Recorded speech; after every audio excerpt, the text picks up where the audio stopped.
The onion flower. The onion flower is not really the name of a flower. It's called that because its root resembles that of an onion, and its petals are of the same purplish color as onions. Why am I talking about the onion flower? Because my life story is intertwined with it. By coincidence, or perhaps by destiny, whenever I have needed a flower, it has always been this onion flower that's been available to me. My first unspoken, abstract love was also expressed through an onion flower. Though that one-sided love could never be fulfilled, it was still my first attempt to show affection toward a girl. My first effort to express and receive love. My first desire to make someone my beloved was conveyed through that onion flower. That moment has never faded from my memory. It remains indelibly imprinted upon my mind. Manrani, I liked her immensely. I thought of her as the queen of my heart. And in my heart, I loved her silently. Love perhaps is only a feeling that arises within the heart. She had entered my eyes, settled within my soul. If there is a throne in one's heart, she sat upon mine, and I, in my imagination, was her king of hearts. Without realizing it, I had sunk deep into the boundless depth of love. Her image lived constantly within me. Every moment, I thought of her and wished she were mine. I was ready to do anything to win her heart, and I was trying. One day, as she was returning from school, I stopped her and asked, "Manrani, do you like flowers?" Who doesn't like flowers? That smile alone was enough to wound my heart sweetly. I had already become Majnu, the legendary lover. I looked around. Where could I find a flower just then? On the hillside path, some onion flowers were blooming. Hastily, I plucked one and handing it to her said, "Manrani, this flower." But I couldn't say another word. I had given her the flower, but not the words of my love that were meant to go with it. All my life I have regretted that. I wanted to express love, but my youthful awkwardness, my childish hesitation held me back. I wanted to attract her, to be drenched fully in love. But I couldn't. I remained dry earth, never soaked by the rain of affection, a barren life. Even after that, I tried to win her heart in many ways, but none of those efforts bore fruit. Hope, however, remained alive within me. Then came the day of her school leaving certificate, SLC exams, and soon after, she was married to a soldier. The moon I wanted to touch vanished. My first love turned to dust before it could even bloom. I fell into a deep emptiness. Life seemed hollow, the world meaningless. I wept in solitude, for there was nothing else I could do. I tried to forget her, cried until I could forget, and perhaps I did a little, but never completely. She remained my dream girl, forever glimmering in my mind. Never again could I love another girl the same way. Oh, my foolish heart. Even when reason tells me there are more beautiful girls than Manrani, my heart refuses to believe it. After that, I somehow developed an aversion to women. Though I had many female friends in college, and several of them showed signs of affection toward me, even proposing marriage, I had become like a stone. My heart had hardened like ice, dried and burnt, until it became lifeless metal. I could no longer melt in love. Maybe that's why I never looked at another girl with desire, never fell in love again. I threw myself into student politics. People, revolution, freedom, political ideology. These became my passions. I read piles of theoretical books and literature too, but always through the lens of politics. Love stories in literature could not move me anymore. Love did not tempt me. My life became one of solitude, revolution, sacrifice, struggle. I was wholly consumed by politics. I worked tirelessly, studied hard, and always passed my exams with distinction. Then, instead of taking a regular job, I went underground to join the armed revolution. For 10 years, training, discipline, attacks, counterattacks, endless marches, always one bullet away from death. There was no place for love or marriage. But love isn't mere physical contact. It's not like satisfying hunger when one eats.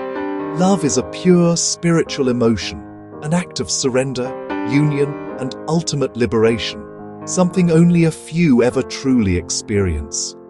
Yet in my heart, Manrani had long settled. Though she belonged to another man, her place in my heart remained. No one else could ever occupy that space. The feeling of love she had stirred in me, no one else could awaken it again. A flower that fell as a bud never blooms again.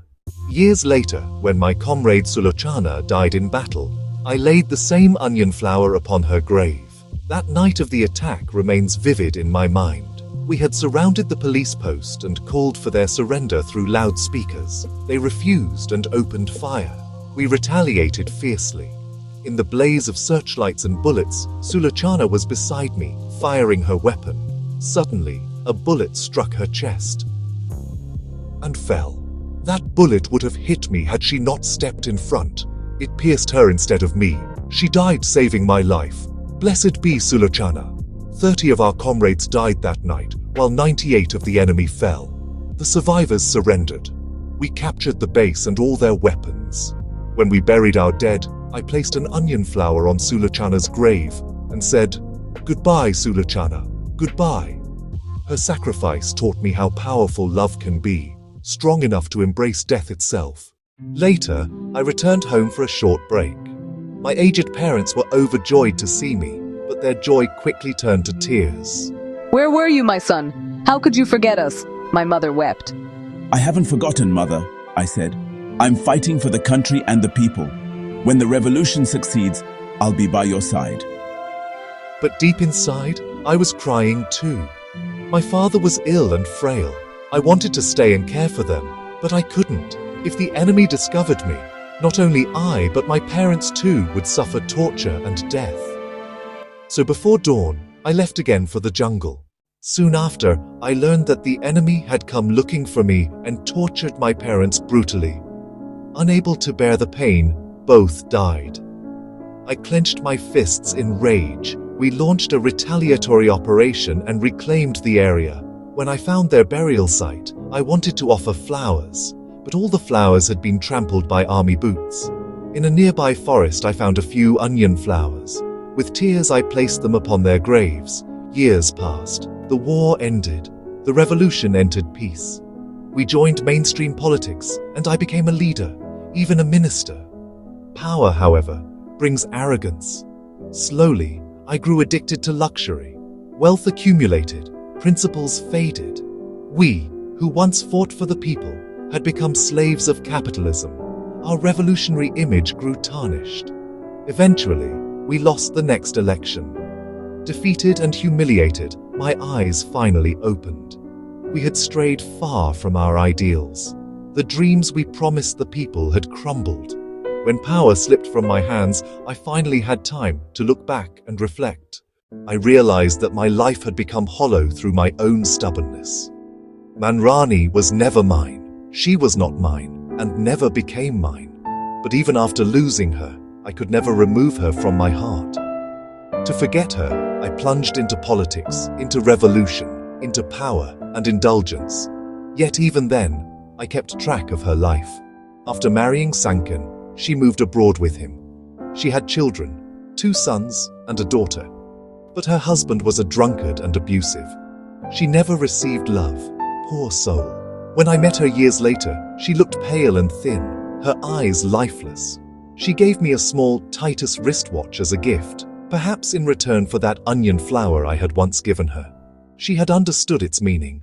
Those who never receive love are unfortunate, but more unfortunate are those who cannot give love. I was one of them. I grew up in a loveless household. My mother, crushed under my father's authority, could never give us affection. A loveless child grows up cold-hearted. I cannot call myself a good man. One who cannot love others cannot love himself either.